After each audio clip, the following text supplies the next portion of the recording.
President Biden officially announcing he is running for a second term, but what consequences could come if he wins re-election? Yahoo Finance senior columnist Rick Newman joining us now with more. He will be 82 years old and spry, Rick.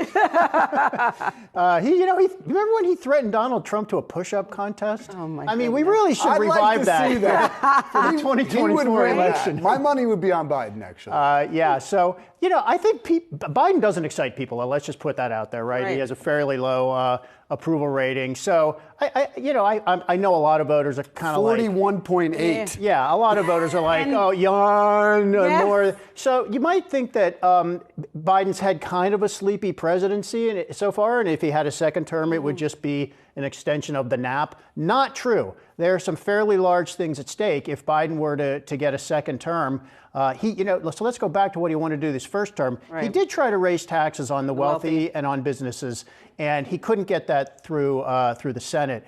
But something important happens at the end of 2025, which is the Trump tax cuts for individuals expire. Right. If Congress doesn't do anything, then taxes go back up. Well, guess what Biden is almost sure to do? He's going to say, look, let's let those tax rates go up for wealthy people who earn more than $400,000 and keep them where they are. Extend the Trump tax cuts for everybody under $400,000. And by the way, while we're at it, let's throw in a tax hike for businesses just to have a little extra money to pay for what is effectively a tax hike for lower earning Americans. I mean, that actually could be a politically popular stance to take. And he's got this thing going for him, which is that the tax cuts expire anyway. So whoever is the president is going to be to deal with that. And that actually plays into what Biden wants to do on taxes. Right. And so obviously that's been a big part of his agenda. There have been kind of three main things he wants to push, which is the tax cuts on the wealthy, those earning $400,000 or more. And you see the expiration of that. But 2/3 of Americans really aren't on board with the idea of him going for another term. Right. So what are the challenges that he faces trying to get people on board? They're obvious. His age. I mean, and that is the number one reason that people who don't think he wants to run again, that people say he shouldn't.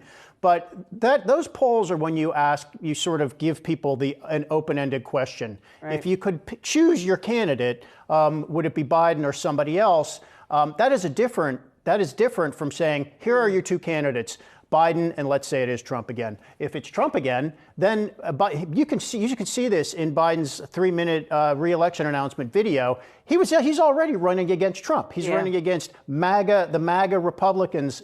He's not even saying anything about his own record. You and I discussed that before. He's already running against Trump. That's how he got elected in 2020. And if that's the way the matchup lines up again, that's exactly how he's going to run. And I mean, Trump is going to be a weaker candidate if he's the Republican candidate in 2024. He's going to be a lot weaker than he was in 2020.